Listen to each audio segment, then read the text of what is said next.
Tá escutando aí? Sim. Boa tarde, Thiago. Olá, está me ouvindo? Tudo bem? Então, sim. Tudo Será que bem, todo mundo está graças a ouvindo Deus. aí? Acho que sim. Boa tarde, Reils. Boa tarde, Mari. Boa tarde, Lúcia. O pessoal Pessoal entrando entrando. aí. E aí, tudo bem? Tudo bem, graças a Deus. Vivendo a Tudo certo. pandemia, por aí. Aproveitando a quarentena, né? Exatamente. Arrumamos uma forma de tentar aproveitar essa quarentena aí, já explicando o pessoal que está entrando, né? Quem não viu o aviso lá, de repente achou perdida essa live no meio dos seus stories aí, né? A gente tem buscado acompanhar essa pandemia da melhor forma, fazer boas coisas, e o Thiago teve uma ótima ideia, né? Nós dois temos acompanhado a leitura desse livro aqui, Vida de Cristo, do Fulton Um Sheen, belo livro. um belo livro, né, Thiago? Um livro fantástico.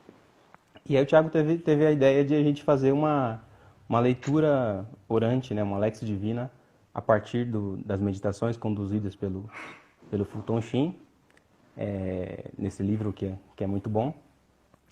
E ajudar vocês ajudar vocês e a nós também, claro, nesse tempo de pandemia aí, a nos aproximar mais de Cristo, nos aproximar mais de Deus por meio da leitura orante das Sagradas Escrituras, conduzidas primeiro por Fulton Sheen, e a gente tentando dar uns pitacos nossos aí, né, Thiago?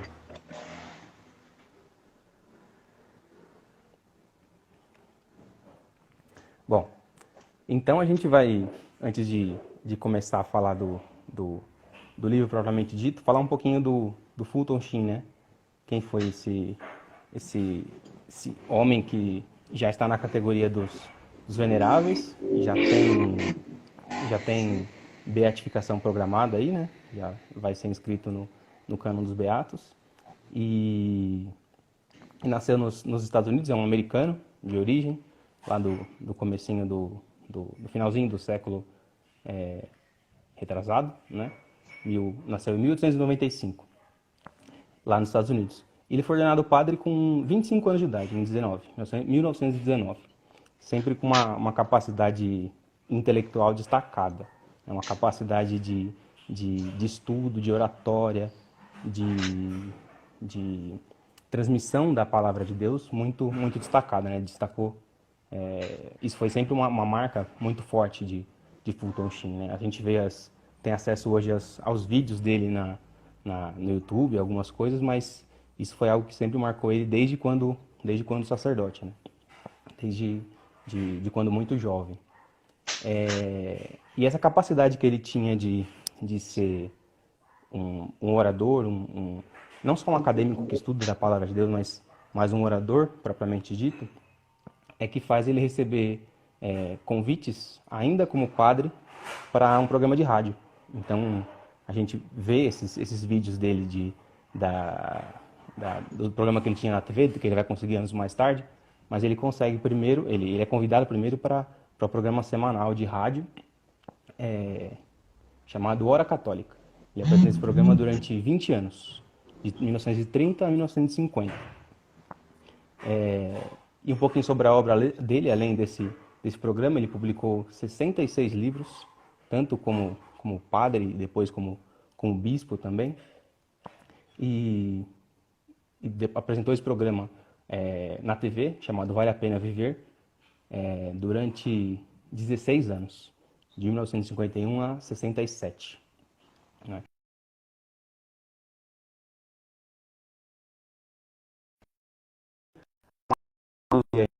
Na vida desse homem, mas eu queria destacar dois aspectos da vida dele aqui, que fazem muito sentido para a gente, sobretudo hoje, né? Quando ele se ordenou padre, ele fez dois compromissos, assumiu dois compromissos. O primeiro de fazer uma hora santa todos os dias. Então ele ia todos os dias, era um homem que trabalhava muito, chegava a trabalhar 19 horas por dia. Ele ia até que ele, para preparar cada palestra dele, Tiago, chegava a ficar 6 horas preparando a palestra. Só a Então, palestra. 6 horas. eu devia fazer todos os dias, todas as semanas, muitas palestras e 6 horas só para pregar a palestra. Só que não era tanto isso, lógico que era isso que, que chamava atenção nele também, mas o fato dele fazer a hora santa diante do Santíssimo todos os dias, isso ele se comprometeu e seguiu do começo ao fim da carreira, da vida dele, né? Desde quando ordenado sacerdote até o seu falecimento. Creio que isso seja o ponto principal do seu anúncio, né? O que faz chegar no coração das pessoas a mensagem que o Futoshim transmitia, né? Hoje a gente vê no Evangelho que Jesus diz aos discípulos: ide por todo mundo, proclamar o Evangelho a toda criatura. E ele diz isso depois deles terem um encontro com o ressuscitado. Então, o anúncio da mensagem vai depois do encontro, né? É sempre o encontro com Cristo ressuscitado que inicia o anúncio, né? E não o contrário, né? Não vou anunciar aquele que eu não conheço, aquele que eu não encontrei. Então, é o anúncio, é o encontro que precede o anúncio, né? Então, é essa hora santa que Fulton Sheen fazia, que dava sentido no seu ministério episcopal e no anúncio da mensagem que ele fazia, né? No desenvolver da mensagem, o que tocava os corações das pessoas nas palestras de rádio, nas palestras de TV que ele fazia. Chegou a fazer palestra na TV no domingo à tarde, imagina, horário de maior audiência, aí, chegando nas famílias e todas, né, dos Estados Unidos lá, na época. Mas era esse encontro diário que ele tinha com o Cristo ressuscitado que ele anunciava, né? A religião cristã não é a religião de um livro, é de encontro com uma pessoa, com a pessoa de Jesus Cristo. Então é esse encontro que ele tinha todos os dias que dava força, primeiro, para ele estudar todas essas 6 horas que ele precisava para a palestra, e segundo, para poder anunciar, né? Para poder anunciar ao Cristo ressuscitado que ele tinha encontrado, como os discípulos, os apóstolos fizeram depois do encontro com Cristo, né? E ele também como um sucessor apostólico por ser bispo, né? Então essa é a primeira grande coisa que me chama a atenção na vida de Fulton Sheen. E a segunda é um outro compromisso que ele tem, que ele assume quando é ordenado sacerdote, que ele se compromete em todos os sábados a celebrar a missa dedicada à Virgem Maria, né? O sábado, por excelência, é um sábado dedicado, é o dia da semana dedicado à memória votiva à Santíssima Virgem, por conta do sábado que vivemos passado, né, em que Maria é aquela que mantém viva a fé da Igreja, enquanto Cristo vai à mansão dos mortos buscar aqueles que deveriam acompanhá-lo à subida aos céus.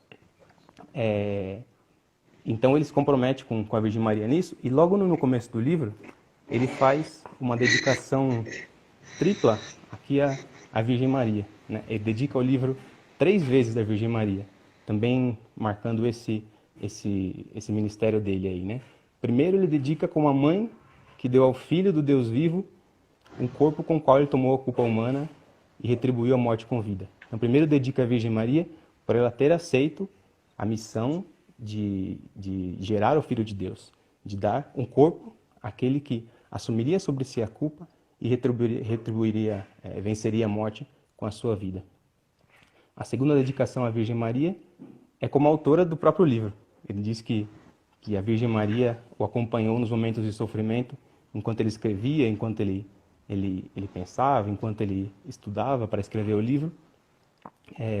A Virgem Maria que fazia ele ver o Cristo ressuscitado e o crucifixo, e isso o fazia escrever o livro, andar o livro, né? Então a autora do livro é Maria Santíssima, junto com Fulton Sheen. E a terceira dedicação que ele faz à Virgem Maria é porque ela é quem vai gerar o Espírito de Cristo no coração de cada um daqueles que vai ler, espero também daqueles que acompanhem essas lives que a gente vai fazer a partir de hoje, para que a Virgem Santíssima acompanhe cada um de nós na aproximação de Cristo, gerando o Cristo em nós, né? É isso que ela fez e é isso que ela faz sempre. Então, antes da gente prosseguir, a gente reza uma Ave Maria para podermos meditar e bem ler essas páginas tão bonitas que Fulton apresenta para a gente. Ave Maria, cheia de graça, De o Senhor é graça, o convosco, Senhor. bendita sois vós entre as mulheres, e bendito é o fruto do vosso ventre, Jesus. De Jesus. Santa Santa Maria, Mãe de Maria, Mãe Deus, de Deus, rogai por rogai por nós, nós, pecadores, pecadores, agora agora e e na na hora hora de de nossa nossa morte. morte. Amém. Amém. É isso aí.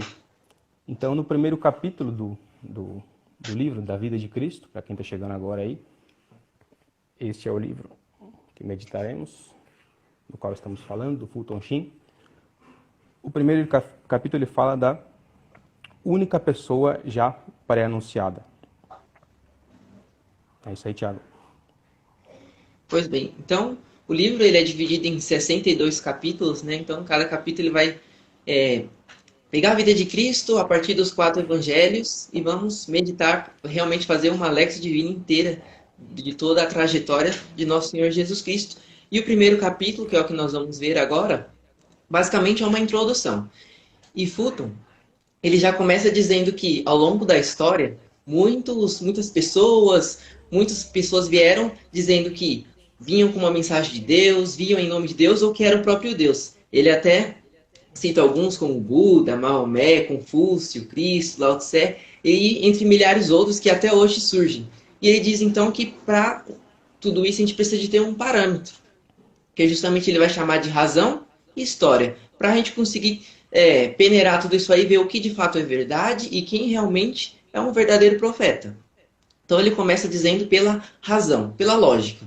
E ele diz de maneira bem simples que se Deus enviaria alguém para falar em nome dele, ou se ele mesmo viria, era lógico que ele anunciaria antes, que haveria como ele diz, pré-anunciar a sua vinda. Então, ele até cita 2 exemplos que eu achei muito interessante, que é, por exemplo, da fabricante de automóvel e do diplomata. Uma fabricante de automóvel, quando vai lançar um automóvel novo, é o que ela precisa fazer? Divulgar antes. E o sucesso daquilo que ela quer vender está vinculado ao seu anúncio. Da mesma forma, um diplomata ou embaixador, quando vai a uma cidade, quando vai a um país, em nome do país de origem, ele precisa levar seus documentos, aquilo que comprove quem de fato ele é e comprove a sua missão. E além disso, a data desse documento tem que ser anterior à sua vinda. Então ele vai dizer que da mesma forma, se Deus enviaria alguém, ele deveria antes pré-anunciar. E ele até cita alguns pontos, como onde nasceria, quando seria, a doutrina que ele iria ensinar. E ele fala que na medida em que essas coisas, que o anúncio que tem que vir antes da chegada desse mensageiro. Na medida que esse anúncio começa a acontecer, a gente consegue comprovar a veracidade daquele que se diz que vem em nome do Senhor. Ele diz que, do contrário, qualquer um poderia chegar e dizer que veio de Deus e a gente não teria um parâmetro, seria palavra contra palavra. E aí é claro que a gente não consegue deixar de lembrar, por exemplo, de João Batista, quando manda os seus discípulos para Jesus para perguntar se ele de fato era aquele que havia de vir ou se eles deviam esperar um outro. Jesus não simplesmente responde sim, sou eu, como mais tarde, como vimos há pouco, ele diante de um sinédrio cheio de pessoas querendo matá-lo, ele vai dizer solenemente, eu sou. Não. Como que Jesus faz? Jesus pede aos discípulos de João que volte a ele e diga o que eles estavam vendo. Os cegos recuperavam as vistas, os surdos ouviam, os pobres eram evangelizados, os coxos curados. Ou seja, que tudo aquilo que as profecias diziam, que o próprio João Batista como profeta anunciou, se cumpria. Então Jesus prova quem ele é a partir das escrituras, a partir das profecias que se completa nele. Da mesma forma, como a gente vê mais adiante, né? Jesus é o único que pode, por exemplo, entrar na sinagoga, ler as Sagradas Escrituras e dizer: hoje se cumpriu aquilo que vocês acabaram de ouvir. Que é o que Fulton vai dizer, né? Entre tantos, como a gente leu, tantos falsos profetas, com Cristo foi diferente. Por conta das profecias do Antigo Testamento, sua vinda já era esperada. E aí, enfim, a gente chegou finalmente nas profecias. Everton? É isso aí. Eu acho esse exemplo de Cristo no templo é fantástico, quando ele rolando o livro dizendo assim, tudo que eu li agora é isso que está acontecendo, né? A profecia se cumpriu. Porque as profecias, elas só podem ser melhor compreendidas quando elas são cumpridas, né? Então, como é que a gente lê o Antigo Testamento, por exemplo? Sempre à luz do Novo. Sempre olhando para aquilo que vem, ou para aquele que vem, para aquele que veio, que é Cristo Jesus. Olhando para Ele é que nós compreendemos melhor as profecias, que é que nós compreendemos melhor aquilo que estava escrito no Antigo Testamento, né? Se você lê só como algo para interação, para entretenimento, não vale a pena, não te diz muita coisa, não te diz muito sentido. Mas quando você olha aquilo à luz do que Cristo te diz, à luz do que é Cristo, à luz da realização da profecia, que é o próprio Jesus Cristo, aí aquilo tudo faz sentido. E aí, a partir disso, ele destaca algumas profecias dos povos antigos que apontam para Jesus Cristo, que apontam para Jesus Cristo. Primeiro, ele descreve das profecias dos próprios judeus. Rezemos pelos judeus, né? Porque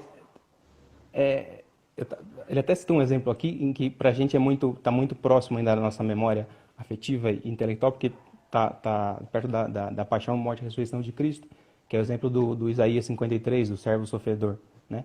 Você lê o que Isaías escreve e não olhar Cristo ressuscitado e ver nele o cumprimento daquilo, é um atentado contra a razão, não é? Primeiramente. Olhar aquilo ali, ler aquilo e não enxergar em vista de Cristo, e olhar para Cristo e não lembrar daquilo, como pode, né? Pode, os judeus estão assim no dia de hoje, olhando para Isaías e pensando só no que estava lá escrito, né? Não olham para Cristo e enxergam nele a cumprimento total daquela profecia de Isaías, um exemplo das profecias, né? Então, os judeus ainda tinham essas profecias e para eles estava muito mais próximo isso, né? Ainda está muito mais próximo, né? De que eles cheguem a Cristo Jesus, né? As profecias vêm para isso, para que elas apontem Jesus Cristo. E até comenta que depois da morte e ressurreição de Cristo, as profecias acabaram em Israel, não houve mais profecias para os povos judeus, não é? E a suspensão dos sacrifícios, né? O templo é destruído anos depois da morte de Cristo e o sacrifício é suspenso, porque o sacrifício já tinha sido realizado em Cristo. Cristo já tinha se ofertado de uma vez por todas. Cristo já tinha substituído o antigo sacrifício feito de animais, não é preciso mais nenhum sacrifício, né? Porque o sacrifício de Cristo já é o sacrifício redentor. Então, à luz dessas duas mensagens e das profecias, é de se esperar que o povo judeu também visse em Jesus a realização completa das profecias. Mas além do povo judeu, tinha tantos outros povos pagãos que tinham profecias que apontavam para alguém que deveria vir. Ele cita o povo romano, que tinha algumas profecias que apontavam, por exemplo, o Oriente deve triunfar, e que da Judéia há de vir o Mestre e o Senhor do mundo. Essa é uma profecia do povo romano. Na China, uma profecia chinesa, dizendo: apareceu no sudoeste uma luz que iluminou o palácio do rei. O monarca, atingido por seu esplendor, interrogou os sábios. Apresentaram-lhe livros em que esse prodígio significava o aparecimento de um grande santo do Ocidente, cuja religião seria introduzida em seu país. Tem alguém que viria de fora para introduzir algo no seu país. Os gregos têm as profecias. Os magos do Oriente, né, tinham as profecias para poder acreditar, olhar e acreditar na mensagem que o anjo lhes anunciava. Tinham as profecias que faziam eles encaminharem-se para encontrar Jesus Cristo. Mas o que essas profecias têm em comum, todas elas, é que apontam para alguém que vem de fora para tirar você dali, né? Para te arrancar daquele mundo e te levar para fora dali. Alguns entendem essa mensagem erradamente na época e ainda hoje como um libertador político, social, né? Na época tinha gente que acreditava nisso e ainda hoje também tem, que Jesus é um libertador social, político, né? Não é, não. Desculpe dizer se alguém ainda acredita nisso, mas não é, não. Mas o que elas têm em comum é essa necessidade que o ser humano tem de ser arrastado para fora daqui, né? Cristo é aquele que vem do Pai, vem da Trindade Santa, vem até nós para nos levar de volta, né? É a parábola do Pai, fazer esse movimento de descida da Trindade, vem até nós para nos encaminhar de volta, né? né? É isso que Cristo veio fazer, é isso que ele faz com a gente. E é isso que todas as profecias apontam, alguém que vem de fora, vem de outro lugar, vem do céu, para te arrancar desse mundinho que você vive aqui e te levar de volta ao céu, te levar de volta ao Pai, né? É o que Cristo faz, é o que Cristo faz, é o que Cristo fez com todos nós, é o que ele faz e é o meio pelo qual temos acesso mais direto a isso é a Santa Missa, né? A Santa Missa, o padre começa a graça de Cristo, o amor do Pai e a força do Espírito Santo, é isso, mergulhando nesse mistério da Trindade, que somos arrancados desse mundo e devolvidos para lá, né? Temos acesso ao Cristo que vem até nós hoje, pela Santa Missa, pelo Cristo que vem na Eucaristia, que vem pelos sacramentos, né?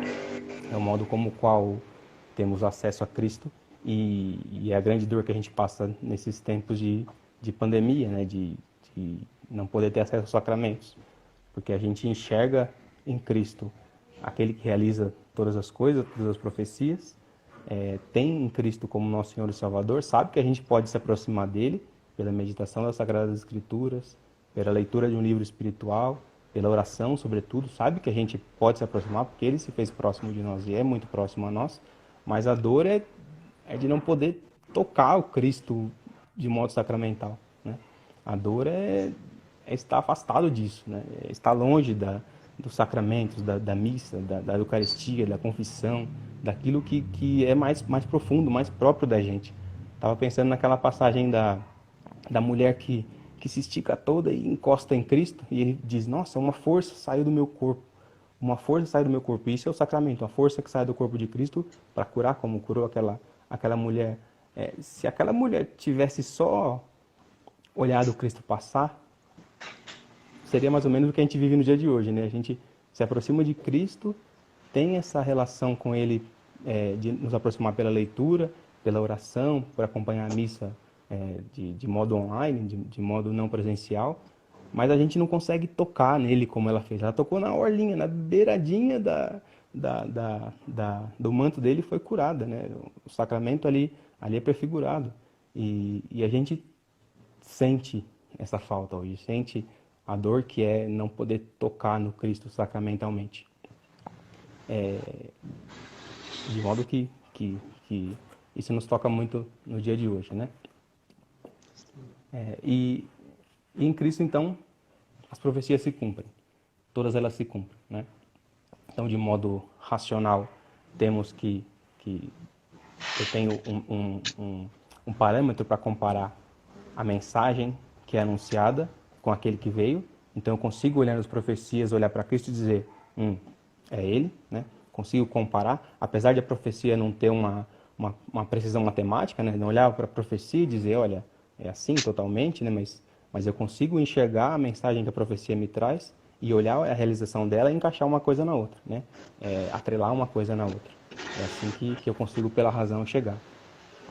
E de modo histórico, é assim que Cristo se diferencia dos outros tantos que você comentou aí, né? De Buda, Maomé, sei lá, Confúcio, Lao Tse, né? Tantos outros que se dizem Deus, ou se dizem mensageiros de Deus. Neles não houve profecia, neles eu não tenho como confirmar que eles realmente são, né? Então, essa primeira parte, Cristo se põe adiante deles, porque há profecias de Cristo e eu consigo confirmar pela vida dele, né? E de modo adicional a isso, além disso, a história, você disse aí que os dois parâmetros que Futoshi nos apresenta para olhar as profecias e saber que elas estão corretas ou não, são a razão e a história. O meio muito eficiente é marcar a história, é a vinda de Cristo, né? A gente está no ano 2020, depois de Cristo, né? Até um ateu, para escrever para atacar a Deus, precisa escrever a data e dizer que ele está 2020 depois de Cristo ter vindo, né? Exatamente. Então, dessa parte do anúncio das profecias que até entre os pagãos existia, eu achei interessante o que ele comenta aqui, né? Não só os judeus esperavam o nascimento do grande rei e um homem sábio, um salvador, Mas Platão e Sócrates também falavam de um logos, de um sábio universal ainda por vir. E essa palavra logos, que é uma palavra tão cara para um aniversariante dessa semana, né, quinta-feira, nosso querido Bento XVI, né, ele que usa essa palavra para descrever Jesus, o logos, a palavra que define, que explica, que apresenta quem é o Pai, né?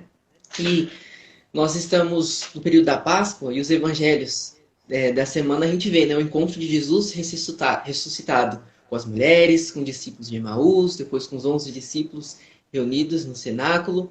E a gente vê, é engraçado até como Fulton apresenta isso, né? Jesus encontra eles em níveis diferentes de incredulidade. Ou seja, alguns não acreditavam, outros não acreditavam menos ainda. Então, nesse momento, como que Jesus faz, né? Após a advertência que a gente inclusive viu no evangelho de hoje, né? Da incredulidade deles, Jesus explica, através das Sagradas Escrituras, realmente as profecias que se cumprem na pessoa dele, principalmente com sua paixão, morte e ressurreição. Então, já finalizando o primeiro capítulo, Fulton ele dá 3 pontos, na qual a gente já comentou os 2 primeiros, que é o que separa realmente Jesus desses demais falsos profetas, né? Ele vai dizer aqui no primeiro ponto,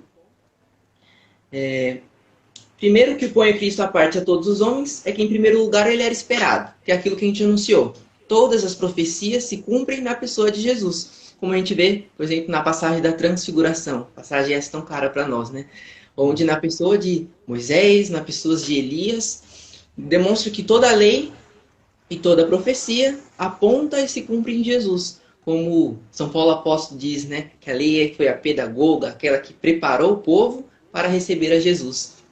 E o segundo ponto, que ele afetou a história com tamanho impacto que a dividiu em 2 períodos, antes e depois da sua vinda, como você acabou de dizer, e aí eu transcrevo até mais uma passagem do livro, né? Uma vez que o cumprimento dessas profecias ocorreu historicamente na pessoa do Cristo, não só cessaram todas as profecias em Israel, mas houve a suspensão dos sacrifícios quando o verdadeiro Cordeiro Pascal foi imolado. Que basicamente resume o que você disse. Jesus não só se cumpre nele todas as profecias, como é através dele e das revelações no Novo Testamento, na pessoa de Jesus, que a gente consegue compreender toda a Bíblia. Que esse é o segredo, né? Jesus é a chave, é o segredo para compreender todas as Sagradas Escrituras. E o terceiro ponto, que também é fantástico, ele diz: qualquer outra pessoa já veio a este mundo para viver. Ele veio para morrer. Ou seja, se todas as profecias, se tudo se cumpre na pessoa de Jesus, tudo vai fazer sentido com a sua paixão, morte e ressurreição, que é o que nós estamos celebrando, e o que ele diz, meta e cumprimento de sua vida. E é isso que é o mais fantástico desse livro, né? Então vai apresentar para a gente Jesus e o panorama, o pano de fundo é sempre a cruz. Vai dizer, desde Belém, as bem-aventuranças, a transfiguração, tudo aponta para a cruz. Todas as palavras, gestos e ações de nosso Senhor Jesus Cristo, tudo demonstra que tudo tinha que se dar na cruz. Da forma como ele agora explica aos discípulos de Emaús, aos discípulos, a nós, que tudo deveria se cumprir exatamente como foi. E já no fim do primeiro capítulo, ele até diz a diferença de alguns evangelhos, né, de João, de Mateus, que ele vai fazer basicamente é pegar os 4 evangelistas, numa ordem cronológica, comentando os fatos principais, né, de cada evangelho. Então acho válido até a gente relembrar que apesar dos evangelhos narrarem, pelo menos os sinóticos, Marcos, Mateus e Lucas, quase que as mesmas histórias, cada evangelista escreveu numa perspectiva diferente, para um público diferente. Então, só a gente relembrando que é aquilo que Fulton vai explorar bastante ao longo do livro, que Marcos, ele escreveu o livro, o seu evangelho, para nos apresentar quem é Jesus. Foi o primeiro evangelho a ser escrito, por isso que a Bíblia, antes de ter o catecismo propriamente dito físico, usava o evangelho de Marcos como catequese, né? Porque ele apresenta quem é Jesus. Segundo Mateus, ele vai apresentar como seguir a Jesus. E é muito interessante como ele é apresentado no livro, né? Quando Jesus vai escolher os 12 apóstolos. Então fala que ele era como se fosse um traidor, Mateus, por ele trabalhar com os romanos, né? Como cobrador de impostos. Então, após a sua conversão, ele vai se tornar realmente um verdadeiro patriota, aquele que vai honrar sua fé, que começou no judaísmo e se completa em Jesus, dizendo que Ele vai escrever o seu evangelho, primeiramente para aqueles que eram judeus, que a gente não diz que são convertidos, né, mas são iluminados, reconheceram na pessoa de Jesus aquele que se cumpre tudo, aquele que eles esperavam, que veio nos trazer a salvação. Então ele vai apresentar Jesus como o novo Moisés, mostrando toda essa transição do Antigo para o Novo Testamento. Lucas nos mostra a misericórdia de Deus, vai mostrar que Jesus é a misericórdia do Pai. E por fim, João, né? João, que é o evangelho todo especial, que vai mostrar que Jesus é Deus. Vai mostrar do começo ao fim Jesus como Jesus glorioso. Por isso que ele começa já desde a Trindade, o Verbo se fazendo carne. E desse encontro que vai tendo ao longo de todo o evangelho, né? Jesus, Nicodemos, Jesus e a Samaritana. Então, a partir desses evangelhos, Fulton vai detalhar pedaço por pedaço, passagem por passagem, e é o que a gente pretende aqui todo sábado, meditar um capítulo e mergulhar nessa história. Então, assim como Fulton ele vai mostrar toda a passagem de Cristo através tendo em vista a sua paixão, morte e ressurreição, da mesma forma, assim nós conseguimos ver que tudo se cumpre na pessoa de Jesus e que realmente, verdadeiramente, ele é o único que veio de Deus, ele é o próprio Deus, ele é aquele que, como estamos no tempo propício para falar, aquele que verdadeiramente ressuscitou. Sim, verdadeiramente ressuscitou. Aleluia. Aleluia. É isso aí.